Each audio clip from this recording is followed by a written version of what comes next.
Ladies and gentlemen, boys and girls, welcome back to another episode of Beneath the Lift Tower. My name's Charles McGilvray, and as always, I'm joined by Jess Keble and Simon Stacey. We are a fans podcast by fans for fans of Northampton Saints. How are you both doing? Good, thank you. Good. That was so close. That was right. So close. What did you think? It was a bit annoying, wasn't it? That pitch, though, my God, I'm not surprised they were knackered. I've played pitches, and I played like really low amateur rugby. That was awful. See little patches where they just put a new bit of grass down, which looked at it. And you kept hearing Luke Pearce go, "Yeah, it doesn't matter where he moved. The rest of the whole pitch is awful." I mean, I think the pace of the game probably had a bit to do with why they were blowing. I mean, that's what I mean. On a pitch like that, yeah, you got no chance, are you? When it's boggy. But yeah, no, it was really annoying. You knew it was coming as well. I was like, oh no. It is what it is. We've still not got an away win for God knows how long it is now.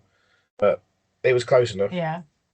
I get why they went for a try at the end, because there's only one more point, but I'd have gone for the kick just to draw it personally. I know it's only an extra point, but you're still getting 2 points. So 1 point might be vital at the end of the season. Yeah, I'd have done the same thing, but again, I see why they did that. I see why they did what they did. Because I don't think 5 points or 1 point, or you can go for 2. I get it. I do get why they did it, but do you mean the kick? Not quite at the end, but about 5 minutes to go, where it was slightly further in between halfway 10-meter line, and they went Hutch kicked it to the corner, or do you mean the real end? No, the one where he would have literally, if he kicked it, it would have just been we would have drawn. Oh, okay, yeah, because there was a moment about 5 minutes to go where we went for the corner, whereas if we'd kicked the kick, we'd have gone 2 scores clear. Yeah. Sorry, Blair. But yeah, I mean, the thing is, though, I think we honestly did enough to win that game.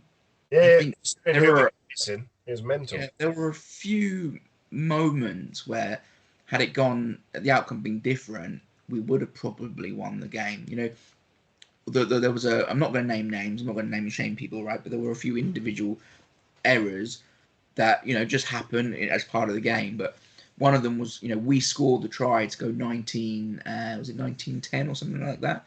And then from the restart, we knock on and they immediately score back off the back of that scrum.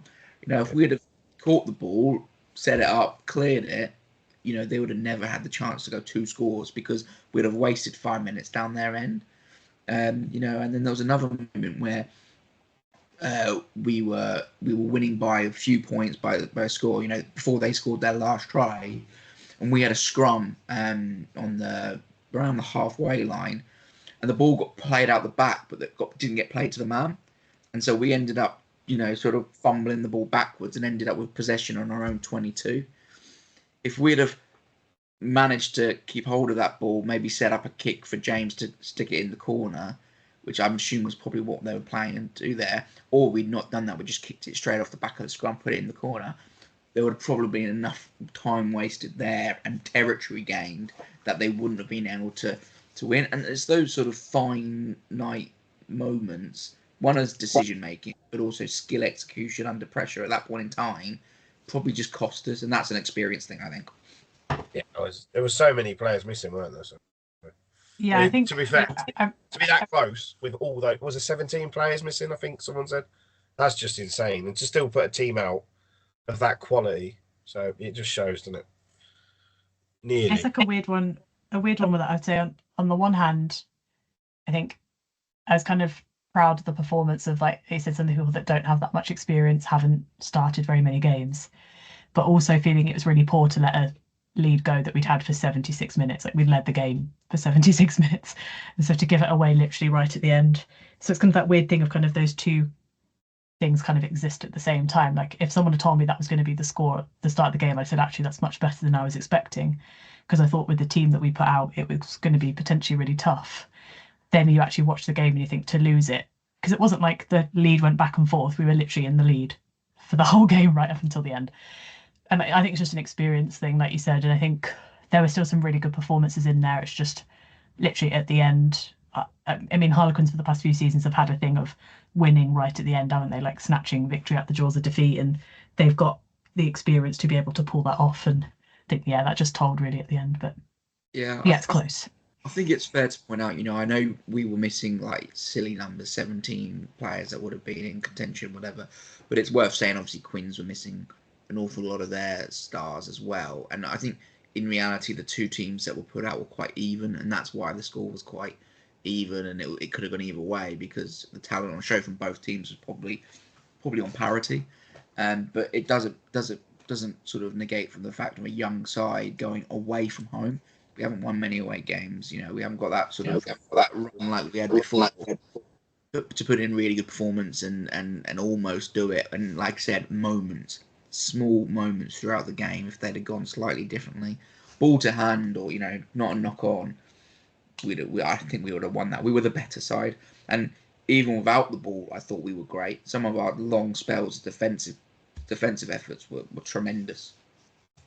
Yes. Yeah, we didn't build enough of a lead. It literally just came down to that. Did not build enough of a lead, and like you said, kind of some decisions in the moment that and it's always on hindsight, right? In hindsight, they shouldn't have done certain things, but he said that they'll learn from that. But it is difficult because I think it's January 2024. I think they said our last away win was, so it's a very long time. Yeah, and I think there's still technically it's still possible to get into the top four. I feel like realistically that loss has probably, if we're being realistic, has probably ended the season for us in terms of the Prem. I'm not going to say definitely because this season has already been weird and literally anything can happen. But I think winning that game was the must for realistically keeping ourselves in. But I'm not going to absolutely say that we're not, because there have been some crazy scores and we have a couple of games in there that if we can win, we've got a few of the teams that are just above us and it can turn very, very quickly. But I think realistically, it probably has put paid to the Premiership, but we'll have to see. Tiny little chance. There is a tiny little chance. Well, we 9 points off fourth. 9 points off fourth sounds very, very doable, right? Yeah, definitely, yeah. Teams above you to play, but it's just realistically, are we in a spell of putting that wherever it is 10-game run in a row? Are we realistically going to do that? I think realistically, what we need to get out of this season is we need to get these youngsters ready for when we can really put in a contention for the title. I think as well, a lot of it's not even going to be in our hands. Like, it will be about the teams above us. So I mean, like, for example, if we had lost and Sale had won, I think I'd have definitely been counting out our chances. But Sale losing and us staying within a few points, staying within a few points of some of them, it means that there's a chance that when you start putting the pressure on, there is definitely a chance. But I just say, if we're being realistic, we've still got some European fixtures coming up, which they're probably going to be prioritising if we're honest. Yeah. Just because we've did the Prem last year, not doing great. That would be I don't think we're going to win Europe, because I think we just can't compete with the French. I don't think anyone really can. But I think, get yourself to another semi-final would be a really, really good. It gives you a chance against, could be a really good outcome. So I think that's probably going to be the priority going forward.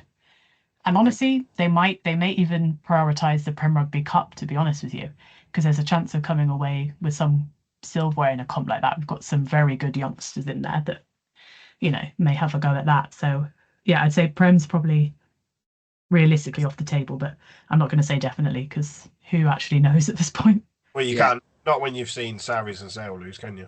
But it does make you wonder, last year, how well we were already ahead. If we had won away from home since January the 24th, shows how bloody well they did last year, doesn't it, really, to win the final? Yeah.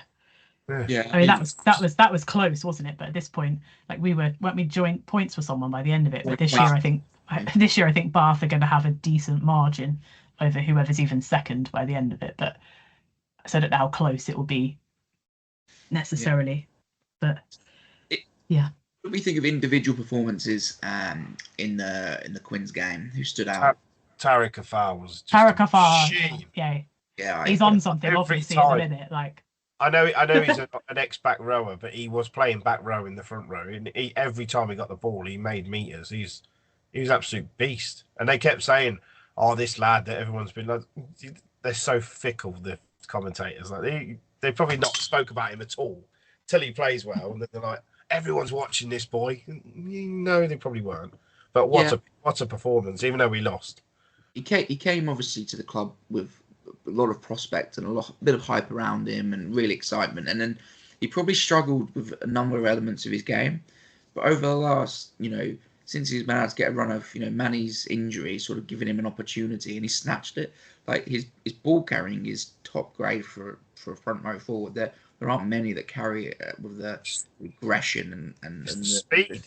And speed that he makes. Yeah. See the kick forward we had. I can't remember, it was in the first half. We kicked it. It went miles. It went right into the corner. And he was the second man there. And he had backs chasing after him. The volume of work he put in as well, like the number of carries. It wasn't like just big explosive one and then not do anything for 20 minutes. He was constantly one of the first ball carriers putting in work, and the Pearson try came purely off of his support play off the back of GMC, and then the awareness to offload to Pearson, etc. Like his work effort. I mean, the thing is, he's obviously linked to leave, and he might be going to that rubble up the road. Is the rumours, right? And that's what's been reported in the number of papers over the weekend. I thought that was Seabrook. Him as well. So I mean, and the thing is, those two are probably two of the form players in the team at the moment. There would be enormous losses if we were to lose. I mean, Tarek especially after the performance. I mean, it would be it would be interesting though what this run of games and him being picked first might mean for that though, because at this point he's given Manny a run for his money in terms of who they're going to select. Like he's not far off. He's really not far off the conversation, if not already in it, of actually who do we pick as first choice. So I'm not saying that it's the wrong move for him to leave, because that's his decision and there's lots of different elements that make that up, but he's certainly going to be pushing for first choice even with Manny coming back. So it would be interesting what that injury and his ability to get some game time might mean for that kind of decision. If he thinks actually staying here I may be able to get some good game time and really push, or is he thinking that Manny comes back and he ends up having to rotate with which one is it? Is it West or Green? It's one of them. West. If he's thinking I'm going to have to go back to kind of rotating in and out with West, then it might make his decision to leave easier. So it's all about what the club is thinking. For me, I don't know enough about West to be able to give a completely good overview, but for me, I'd be thinking that you need to be trying to keep Tarek here. It's the age as well. They're different ends of their careers. West is, no offense to him, he's still a loose head that does a great job, but he's got to be in his 30s. Whereas Tarek is mid-20s, so you'd be an absolute fool to let him go and let keep West. It's just my opinion. Yeah, the three of them are a really good balance, and you'd want Hafar and Iogan to be challenging and both contributing, one on the bench, one playing for a long period of time. But and of course, the issue might be is this decision might already be made. They don't wait till the end of the year to make these decisions. They do them as soon as they've got their futures to decide. And I really do hope we see him stay, because the last few weeks he's been excellent. He wants to play for them at the road anyway. Yeah, exactly. They don't even know who their head coach is next year. I mean, like, you've got to think that the stability that we've got at the club and everything, that we're a much better prospect than them up the road. But Here's what it is. I think as well, like the point around we're talking about Hafar, but around the set piece, I thought we were really solid. Like even when Green and West came on, we stepped it up probably again. And it's worth noting that obviously that penalty we won at the end from the scrum, which we kicked down to have a go to try and win it, came from us driving up them off their ball.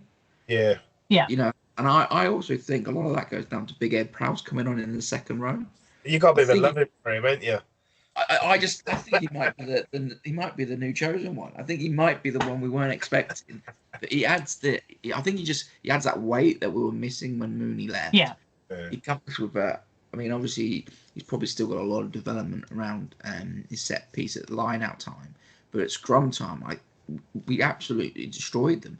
I think Green is a really good tight head, and I think we're underestimating. Yeah, I think he adds a lot when he comes on, and I think it'd be really interesting to see how he goes over the PRC weeks, because I think he sort of jumped Miller Mills a little bit in the pecking order, and he adds a lot of weight. And I think, when we put him and Prowse behind him, we seem to become an infinitely better scrummage. Whether that's what happened with, there probably other factors, but it just seemed to be the set piece in terms of scrum went really well. And also, just to point out for another player I thought was excellent from the front row was Henry Walker. He ran his socks thin, and he put so much effort, and he played 78 minutes or whatever it was. But he was. I thought the effort and the application was phenomenal from him. And the fact is, another little finder they've made. Yeah, the fact he's come in and stepped up now. He's obviously got up to speed, because it's Championship's a quality level of rugby, but the Premiership's a lot more, and a lot more like fitness. And obviously being here, he been here a month now? Something like it's that, obviously to that level. Yeah, he looked. His throwing was great. He's just obviously getting used to the boys, isn't it? When you're pre-season, you're not used to all the calls, but so he is going to have a miss throw. But yeah, he looked quality and didn't look out of place, did he? So no. I like any player who look when they're coming off at 78th minute and they're absolutely wring wet and they look like they're beat because they've put so much effort in. That's going to get the fans on your side, because I thought the effort from him was outstanding. And like we said, going back to the pitch, that pitch was, I'm not blaming the pitch for the loss, but that pitch that you could see both forwards after 20-25 minutes were blowing because it was so boggy. That's just even the back take it out. But bear in mind, Henry Walker's been playing in the Championship. I think he played. It did make me laugh a little bit though, because I think Austin Healy on comms kept mentioning, Saints look really tired. I said, are you looking at Quins, mate? Because they both teams look dumb. You know what I mean? Like, you're talking. Just they were definitely struggling. They were definitely struggling. I think with the pitch and how much extra hard work you kind of have to put in to kind of run on it. And like you said, even Luke Pearce literally once or twice was like, "This pitch is awful." He literally flat out said it. Can we move up a bit? He went, "It's crap everywhere, basically." So it's awful everywhere. Yeah. You don't want to listen to Austin Healy. He hates players who haven't played an awful lot of rugby, right? So they're all probably not fully match fit.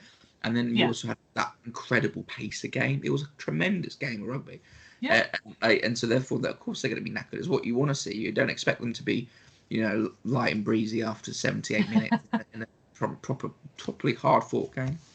I think looking at the backs, there was young halves were. Don't get me wrong, they weren't perfect. There were errors, but they look prospects and a half, don't they? That GMC. That little shimmy, that little sidestep where he did that and then totally dummied 3 players and broke through. Yeah. It's why I've said this in previous weeks. I'm like, it's great that you can have someone like a Hutch or a Furbs at 10, but it makes a massive difference having a 10 at 10. And I don't think that game would have been as close if he wasn't playing at 10. Like, I genuinely believe that. I think having a 10 playing at 10 is what, helped us stay in the lead for so long. Obviously, I know we didn't win at the end, but I think that's a close game because we had an actual fly half at a fly half. I think it makes so much difference, and he's such a good prospect. Yeah, I agree. I think they might be creating an issue for themselves maybe a year or two down the line, where you've got this really exciting prospect in GMC who's not going to be happy playing second fiddle to someone we agree is one of the best 10s in the world probably at the moment. So to have the two of them at the moment and seeing the development of GMC is really exciting. I'm really looking forward to watching him continue during this Prem Rugby Cup period. Yeah, because he's just an exciting player to watch. I get what you're saying, but Finn needs a rest. We literally play that. Well, every time we have him, he plays every single minute of so it won't be a bad thing to have somebody challenging him as well. It's only going to push him on. So if he's happy, he'll get game time because Finn's always going to be there or thereabouts with England, isn't he? It always depends on his ambitions, though. Because when it comes to the crucial games, whoever's getting selected in those games is going to be the the 10 who's potentially challenging for on international honors and whatnot. GMC has ambitions to play for England. He's not going to sit behind Finn Smith at club level. But that's a long way down the line. It is a long way, and you got to know it's their careers. You got to think we give him that chance. We picked him out of where God knows where he was. He was some third.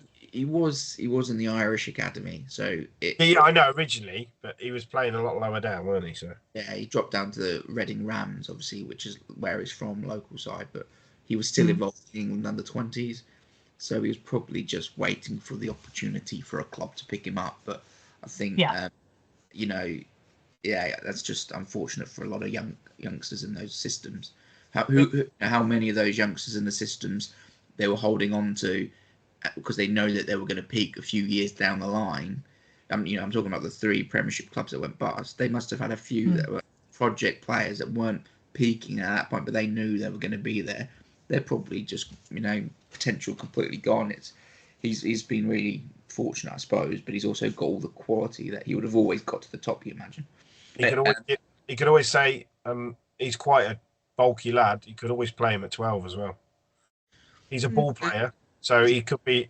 I'm not going to call him that, but like a Farrell-esque fly half where he plays 12. I don't think he's as big as you think he is. I think he's not small. But he's still going to. You could play him at 12. Yeah, you could. He's probably a similar build, if not a little bit smaller than Hutchinson. So obviously Hutchinson's a centre. So the other player at backs that stood out for me again was Rambo.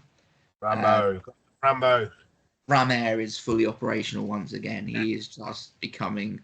He's just taken that mantle back, hasn't he? He's just insane in the air. But what he's added to his game is that distribution. He set up the Seabrook try from just quick hands. The little pop up off of the floor from Hutch, quick in and out hands, and for Seabrook, I think he's got 2 or 3 assists for Seabrook in the 2 games because of that. That amazing pass he put out for the try the other week. Yeah. So he that's the sort of the difference for him.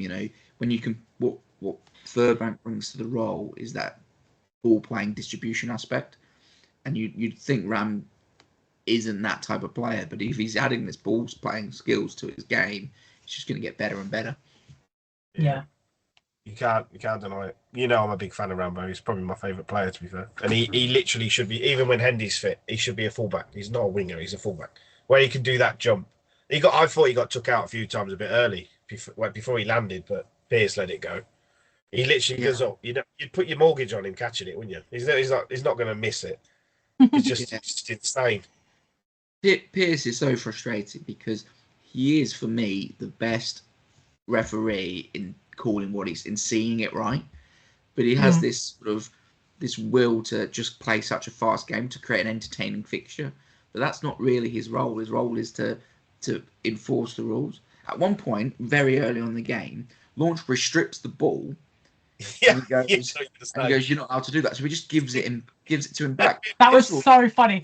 Launchbury literally just passed the ball forward. It was so fun. It was incredible. That was. He literally just passed it back to him. It was so funny. But fair play playing on. Just let the game go. I know what you're saying. Thing is, I don't think he's trying to. I don't think he's doing it to make it exciting. I don't think that's it. I think instead he's actually doing what lots of the rest don't do. And the whole point of some of these new rule changes is to speed up the game. So he's the only one that would do the 5-second rule, that he'll literally count to players, because I hate that they use it so bloody slowly. I think it's annoying. I don't think he's going out his way to make it entertaining. I think he's just trying to adopt the kind of measures that they're putting in place. It does just happen to make a more entertaining game. But we've had this 5-second rule for like seasons. He seems to be the only one that seems to want to actually enforce that as a rule. And he does like a fast game. But I also am sometimes a proponent of, if someone is laying on the wrong side, for example, at a breakdown, but they're not really affecting it, just leave it alone. You know what I mean? Like just. So yeah, I get it. But I also get sometimes that Launchbury thing just actually made me cackle. The way he just gave it back to him. But that's a penalty in front of the posts. You're away from home. That's he's illegally stripped the ball. That's a penalty in front of the posts.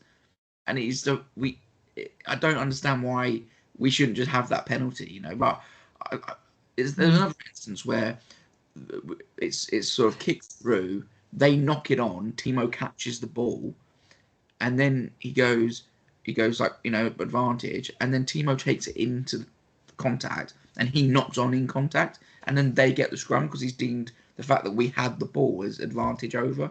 Like his scrum advantage went for like 2 seconds. If you got the ball, advantage over. Like that's not the rules. That's not how it's supposed to work. I don't know what ref judges. Yeah, so many refs do it differently. The amount of meters you're supposed to make, isn't it? If you're in the red zone, you literally, if you got a penalty, you get a penalty if you don't score a try. And to me, that's stupid. It should be a 30-second like rule or something. Because you could just play. You could keep going back and forth, back and forth. Just give the penalty, or just that's it, over. Some refs, like you said, Pierce, he did that a few times. We literally had a knock on. We didn't get any meters whatsoever. We passed out of it. He went advantage over. I was like, how is that an advantage? We've literally gone nowhere, and now we might actually cough the ball up and on our own line. I think if you go through a few phases of play, like it's fine, advantage over, but not receive the ball, take it into contact, lose it. Oh, but because you got the ball, it was advantage. Like, and he was inconsistent. But like I said, he is. I would probably have him reffing more than most. Oh, I just don't like because he sees it correctly. I just don't like his take. Like the try, like our try. Was it our try where he went, guys, get your hands off, like as if any player's going to go, yeah, the ball's not on the floor, sir. Then he's like, move your hands. Yep, that's a try. So any players, get your hands out of there. It's on the ground. Quinn should have just all come charging in, got in his way, and that's just rugby players being too much like public school boards. Go, yes sir, yes sir, yeah. They should have made it impossible for him to give that. Put all the hands under the ball so that when he comes up, our hands are under it, sir. He literally was like, yeah, move your hands. That's a try. Block his view for a minute so that he go, oh, I haven't seen it now. But on the camera, you couldn't even see it down. When they showed it back, you couldn't see he got it down. So we were lucky there. We were lucky there. That's definitely true. Thinking of luck, obviously we had our predictions and we introduced the new sort of game that we were going to do. We're all for a Saints win, so we don't get any points, right? So therefore, it comes down to the try scorer. No, because you got the thing wrong. You don't get a point because you're a try scorer because you didn't get the result right, surely. No, try scorers, you get a point for the try score. He's saying that because he's scored. No, that was the rules before we're going in. So, I can't remember who you guys picked because you both had to change. I just remember I had Ram. Both me and so I had to change because the fixture we said if the team sheets change, you can change, etc. Sai went Kemeny, and he was unlucky. Pearson didn't try. I spelled Kemeny wrong. I was meant to put Pearson. Yeah. I thought, he's got good form. I'll go for Seabrook. So I won that round 1-0. So first round to me, I've got a 1 point lead in the table. So the problem with this is now we're going to have to actually do it properly, as in like if you think the team you like not doing with your heart, where Saints are going to win every game. If you want to win this competition, you've got to be factual. Well, it might bring out some better predictions then. I got called a Judas when I went against Saints. Oh, you've got to take that into account when you're making your predictions. But this weekend it ain't going to matter. I don't even care. I would never put them above us to win, so it doesn't matter. No, I couldn't put them to win even if we were playing the 4-year-olds against them. So before we get on to this weekend, a quick bit of Saints news around England call-ups. So one thing was Henry Pollock and Langdon got called into the squad, right? So we didn't have them for the Quins game. Henry Pollock is released back. He's going to be playing for the under-20s, isn't he? So so he's not back technically. But, he's not back technically, but he could have been. He was away in England camp for a holiday, just gone away. Yeah, the question though is about whether those rules apply to under-20. So would the under-20s have been able to have him for that week anyway? I don't know. And I have a feeling that they probably would have been able to have access to him. But I think we can overrule the under-20s because I think we've done it before when we didn't have a. I'm sure that I think we. What was that? We probably can overrule it, but it is what it is. Like they wanted him in there because they wanted him to get experience of camp. But it is what it is. Like I'll just say I'm not being thinking. Did I not call that? on the Yeah, last. yeah. You're like, We did have Oh, that. I think I'd messaged you guys and I was like, "There's no way he's going to play for England seniors, even if he stays in the camp." but But he's yeah, still, no, I think that I should imagine the plan was always have him in the senior camp for the week, have a bit of experience. He's always going back to the under-20s, which I think is the perfect move. I still think this is a year too soon, no matter how well he's playing. I think another year in the under-20s, because obviously he ages out of that competition anyway from next year. So I think one more year at under-20s level where he can kind of rip it up does, again does he is probably the perfect move. does he age out? Yes, Because because it's the same because rule. he's 20 now, so yeah, he will have aged Football, out. if you're a certain age when the tournament starts, I remember the under-20s had some 23-year-olds playing. If he's played under 20s for 2 years in a this is his second year of playing. He must age out. I thought. I mean, It the must only be. thing I I say think it's is his third year of playing, actually, isn't it? Yeah, I think it probably is. might be, but because he might. I reckon he might have done it. Yeah, he might have moved up earlier, but I should imagine even if he could still technically be in the under-20s next year, I should imagine by that point, if he still is on this trajectory, England seniors are going to be majorly interested in him by that point. But so I think this year it makes sense. Yeah, it's annoying, I suppose, not to have him, but I don't really begrudge him the opportunity to be in the senior camp. I mean, and we can't. I mean, don't get me wrong. The week before he won us the game, and that doesn't. We can't actually confidently say we would have won if he would have been on there. Like we don't really know that. So I would say confidently, if he was playing, we'd have won, and we'd have won by about 40 points. Yeah, of course. So that's a fact. He's had a week away in Spain. I don't begrudge him that at all. Get some bit of heat, bit of tan. Because all it means is that what it probably means is by, when we have the summer tour and the autumn internationals, he's probably going to be. They're obviously going to be heavily interested. So they probably wanted him in camp to see how he performs in a, training environment. So, it's definitely a really good experience for him. And like you said, if... Some of them back row probably just squad are insane. So he can only learn even more, which is not a bad thing. That's what I mean, yeah. So, yeah, of course, on the one hand, you want to say as a Saints fan, it's really annoying. But I don't know. It felt like, it's fine. Yeah, so we've got the 4 in the under-20s side to play on Thursday. We've got Archie and Pollock, and then Scholar and Ainsworth Cave, the big lock, all lad lock. So there's another good, exciting that they're playing through. But then we've also got the England team has been announced already. So Mitchell's in, Finn's on the bench, Freeman's playing on the wing. I'm guessing unlucky for Ollie. I'm guessing he's not fully match fit again. I don't know, but he Possibly. Was playing so well for England. It's a bit of a shame for him to miss out. But it may just be that he's not quite ready because you'd feel like they'd have him on the bench at least, just because of the threat he is. Yeah, but they've gone with the 6-2 split, haven't they? So I'm guessing Marcus Smith at 10 is covering fullback. Yes.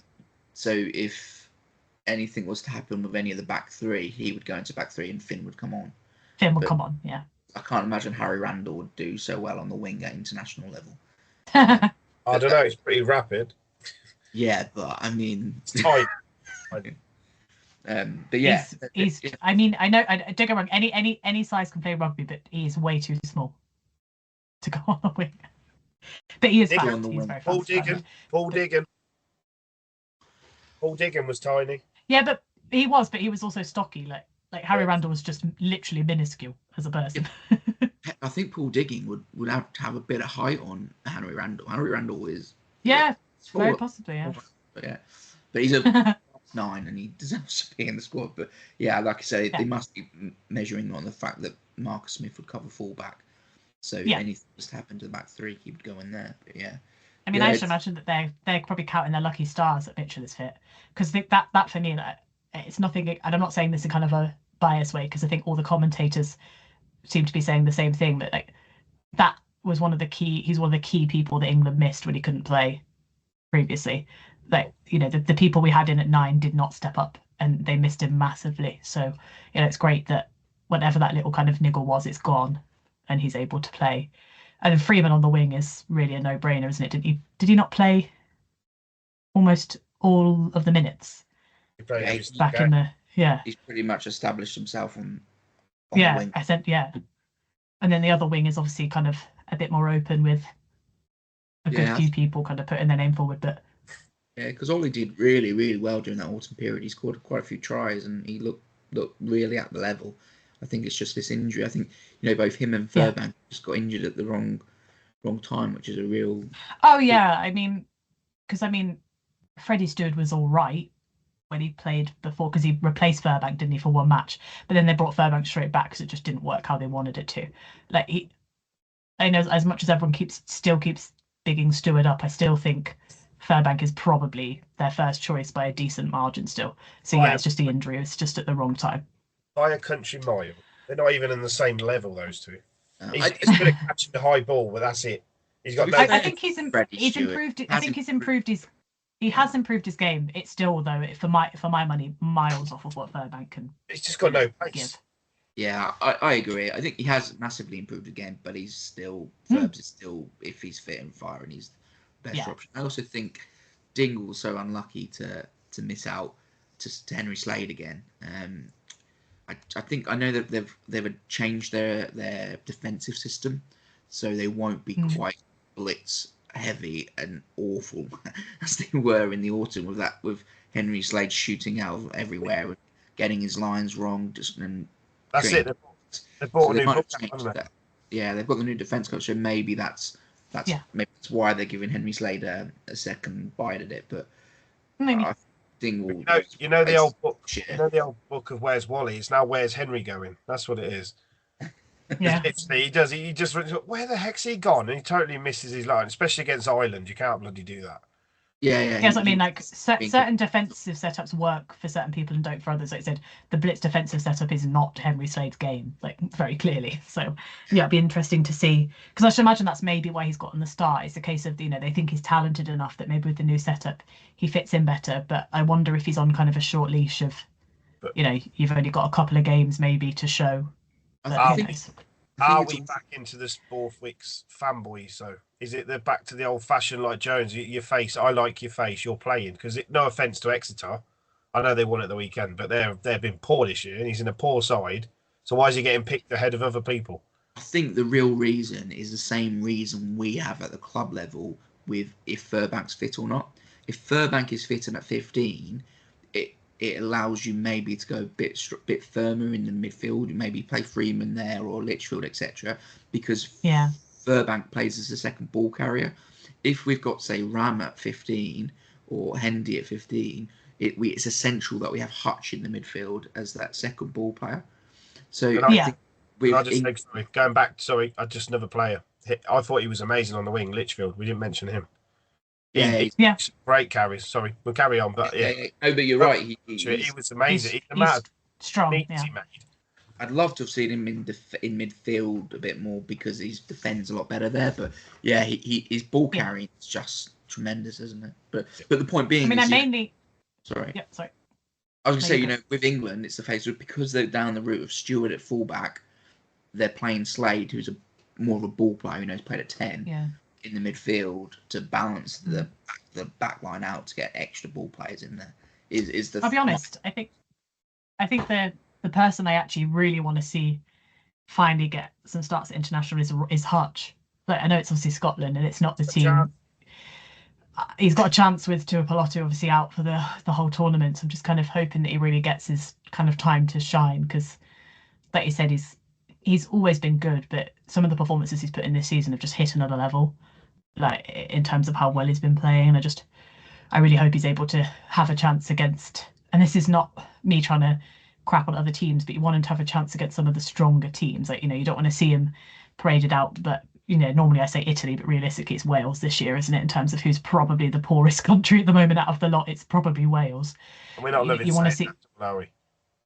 You want to see him, given a chance against, some of the bigger teams, even against England, against his own teammates, to have a real look at what he can do at international level. Because, at club level, it's just phenomenal. And like you said, you never want to see that a player is injured, because, Tuipulotu is their captain, isn't he? So, that's a huge loss for them, not negating that. But, it may be Rory's chance to not take Tuipulotu's place, but get himself perhaps the other centre role alongside him, maybe.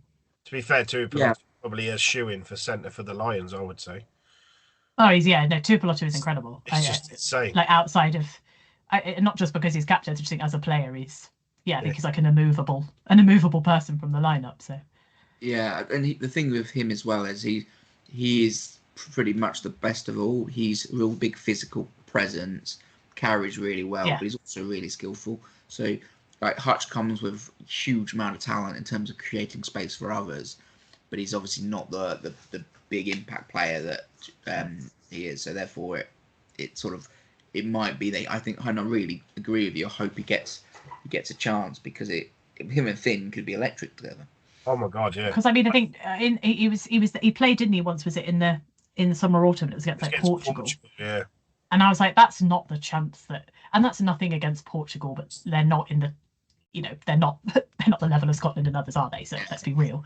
So it'd be really nice to see him hopefully come out against anyone other than Wales. Sorry if anyone is Welsh, but you must all admit that you are. For me, they're quite clearly the sixth out of the six in terms of. I'm not saying they'll necessarily end up there, but based on where they were before, I think they are the worst performing nation out of the six at the moment. That's why they're dangerous, to be fair, because no one's given them very, a chance. very possibly. I think. So I think Warren Gatland's. They could be like the sleeping giant that could get a result. Was it Italy? Yeah, from what I know, from what I've heard, Gatland's gone for a very young, lots of new faces in the squad. Trying to think. I suppose they're thinking about building up to a World Cup as well. Like if you're going to start getting some new faces in, it's now, really, isn't it? It's probably a kind of cut-off time. So apparently, there's some kind of big people that have kind of missed out.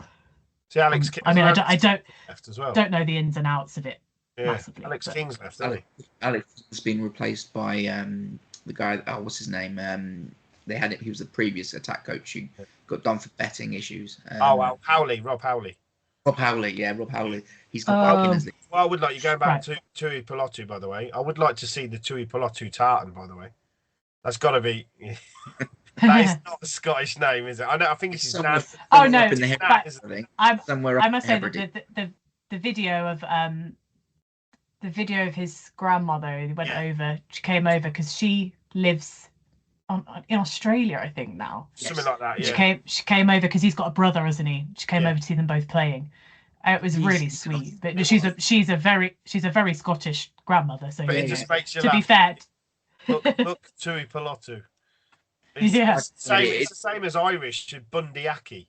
Yeah, like I said, Tui Pilotu must be a clan up in the Hebrides or somewhere, I reckon. But he's an Australian, but that's the his grandmother is Scottish. And to be fair, he'd be resident now anyway. He's been up there long enough. Yeah, I think the paternal maternal grandparent link is better than a residence link anyway. I think you are part of Yeah. But, he's got some Scottish blood in there somewhere. Yeah. But anyway, the other point to note over the internationals coming up is we've got young Ruben Logan's going into the under-20s. Well, his father played 70 odd times for Scotland. Yeah, because he had the choice of three countries. Well, if England aren't going to show any interest in him, he's going to go somewhere else. He's still got a chance. He can still play for England, can't he? Well, I have a feeling that I get the impression that he feels probably much more of a tie with his dad's Scottish roots and his rugby playing roots, very possibly. He could pick from. I think he could pick from three countries, can't he? Because his mother is Welsh. Abby represented Wales at the Commonwealth Games in ribbon twirling, didn't she? Yeah, rhythm gymnastics.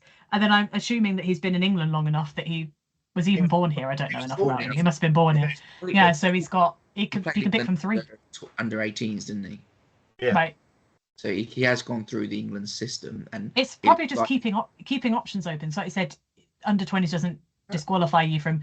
So I don't begrudge him checking out both of those setups whatsoever. No, I don't know. I think if you play under 20s, that should be a little bit. That's it. You've made your call. Well, that might be why he's picked them at under 20s. Maybe I don't blame him. If England haven't called him up, I've got no problem with that. But he's the next big thing, and how the flipping hell England have let him go to Scotland, I don't know. Yeah, I mean it's your second team. If you play for the second team, you're automatically for 3 years. So England A fixture captured like Henry Pollock, because Henry Pollock is Scottish. Yeah, he is. Yeah. Right. So aren't they?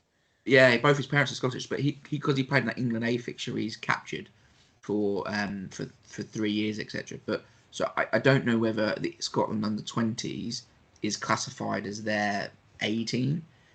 whether they've got an A team or not. But yeah, you imagine if England aren't looking into you're going to go and play for. So his dad was a legend for Scotland and Wasps, so I've got no absolute problem with that at all. But it's just annoying because they've hyped him up as a big future star, and then England like, oh yeah, go and play for Scotland, it's fine. Yeah, well, the back row that England 20s have picked it's got Henry Pollock at 7, who's, let's face it, a Premiership standard, if not better player, and then Junior Kapoko at 6, who's like represents Racing every week. Like that's a if you put Ruben in there, I mean, I can't think off the top of my head who's playing 8, but yeah, they've got a lot of talent in the back row. I take it there's no rule then for the under-20s if you don't play in England.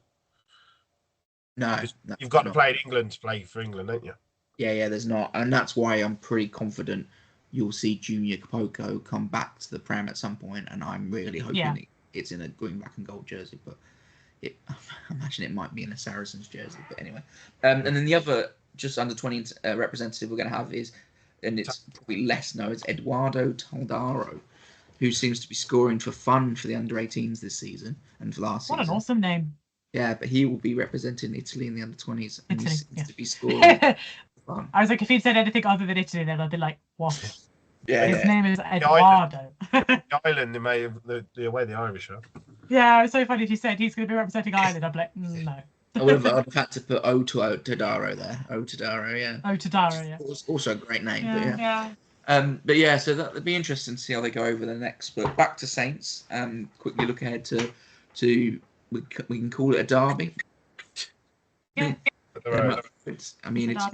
It's always good to watch those fixtures. I mean, I think the team's going to pick itself, and I imagine there'll be a lot of youngsters coming into that fixture, and the decisions will be whether the likes of, Ram, Kemeny, Augustus, Timo, Trev are going to be playing, because it's probably a good opportunity to send them away.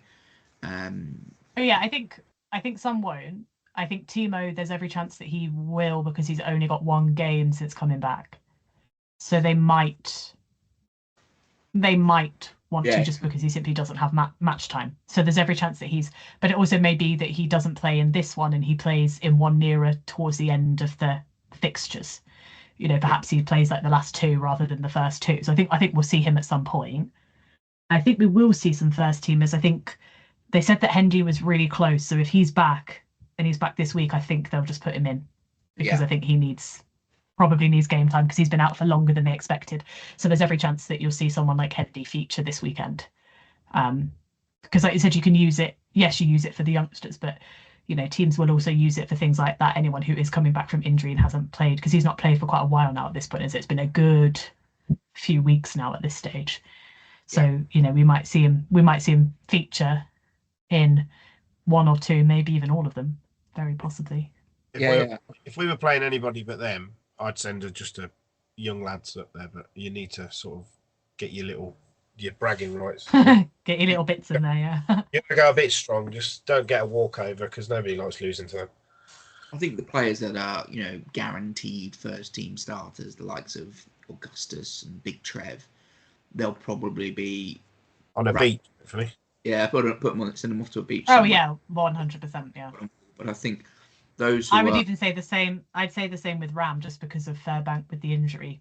That is not someone you need to be risking either, with, the kind of lack of. So I'd say you wrap him up as well and give him That's what I'm thinking. For example, as I said, I still think that Hendy is a winger, but perhaps you have Wendy. Perhaps you have Hendy on the wing, fullback. Sorry, like if he was back this weekend, to get him kind of covering that position. But they might not play him. They might not play him this weekend at all. I'm just thinking, he's missed, what is that, three matches now? Yeah, exactly. But if he's close, he looks like he's running around in training. So yeah. So maybe you play him for the first 2. Maybe you play him for the first 2 fixtures and rest him for the last one before the Prem comes back or something like that. So yeah, I think there will be a few people that will see. Just anyone who is coming back from some kind of injury is probably going to feature, I would imagine. I mean, the team that I would like to see, I'd like to see Tarek Afar continue.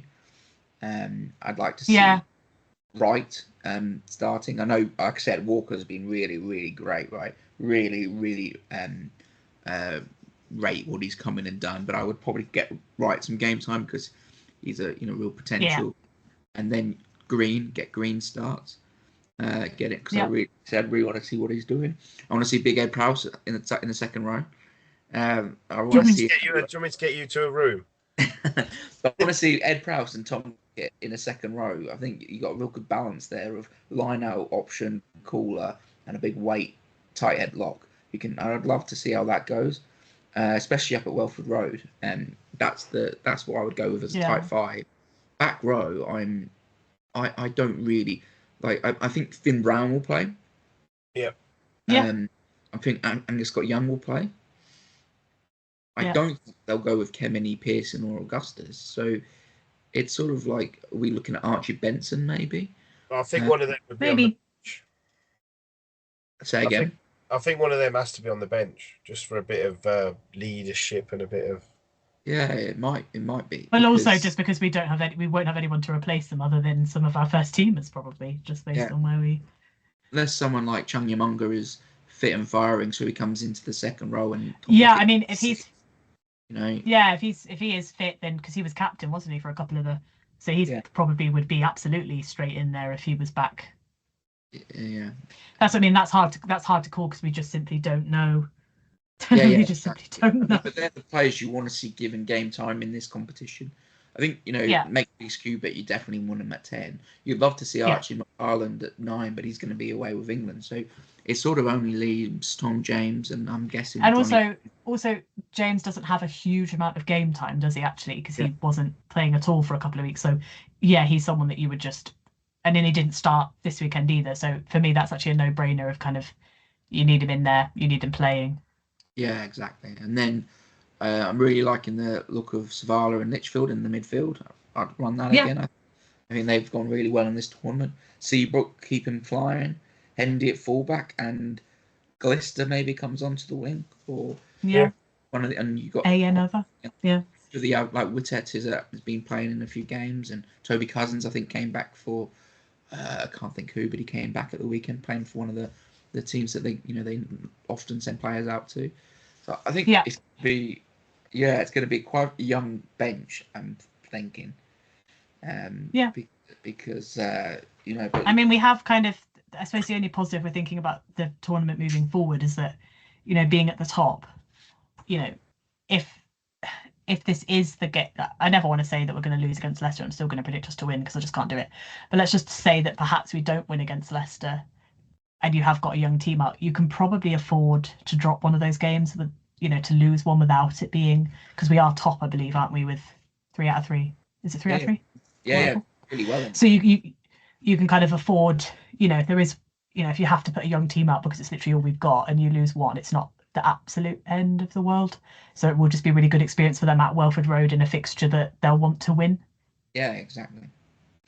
Yeah, it's one of those ones. And then you've got Cov at home, and you always back yourself at home, and then you've got Nottingham away, and I would back ourselves against Nottingham as well. So you've probably got, I'd say, 2 out of those 3 wins are, I don't want to say definite because nothing's ever definite, but as close as you can maybe get. Yeah, it depends on what squad's available and stuff. But so let's go for some predictions then. I'm going 25, 38. Ooh. 38. Yeah, okay. And I'm going to, if you play Tariq Kafar first, try scorer. Not first, it's any time. No, it's just any time. Yeah, just any. And obviously, as last week, if he's not starting, we'll let you. We'll mix it up. Okay, I'm going to go. Oh, God. Thing is, I don't know what type of team Leicester are going to put out. It's them. I mean, you've got to imagine it's going to be similar style to us in terms of a rotation. Okay. So it might be a bit stronger because they're at home. I'm going to go 30-40, just because it sounds fun. And then I'm going to go, assuming that Hendy is as close as they said he was, I'm going to assume he's going to start, and I'm going to go for Hendy. That's annoying because I was going to say Hendy. Well, that's unfortunate. 33, 36. What a game is going to be. What is it? 33, 36. Wow. Yeah. And I think, you know, in these youngster games with a lot more youngsters, systems aren't quite as embedded. You get a lot more free flowing, a lot more rugby, a lot more. And I'm going to stick with, if he's playing, the man of the moment, Tom Seabrook. He's going to want to impress his future employees. You could have a little story in there if that's the case, but hopefully not. But yeah, okay. So I'm going to go with Seabrook. I think there's every chance they're all playing and we don't have to change. Fingers crossed. Yeah, exactly. Yeah, it's not like we're saying, because I'd be very confident about Hendy because that kid's just magic. So I'm like, please play. Yeah, I would have gone with Hendy. I think when Hendy I plays, sold it. You're pretty good off backing Hendy to score because he normally does. But Yeah. Pick the same person. You can't do that. You got to have a difference because why? Because that's the point. It's a point. Because if we lose, right? If we lose, I'm saying there's a little bit of tactics coming in here. If we do lose, and I've gone Hendy, it's then a dead heat, isn't it? Yeah, but you're winning 1 point. You'll be winning 2-1 then. But you just got to go different to keep the the fight alive. You need to rotate who picks first. Okay, we'll do that going forward. It's not fair. You'll do that next time. Pick last every time. It's not really fair on you, is it? Yeah, you pick first. You go first. You'll go first next time, then Charles. Yeah, okay, no worries. To be honest, it may be that if they both play, then they might both score, and then it's like, well, it's a dead heat once wonderful. again. Yeah. Which hopefully is the case. Hopefully they all score 15 tries. Great. Right, brilliant. Unless there's anything we want to cover off, I think it's a good time to say goodbye to the listeners. Thanks very much for listening.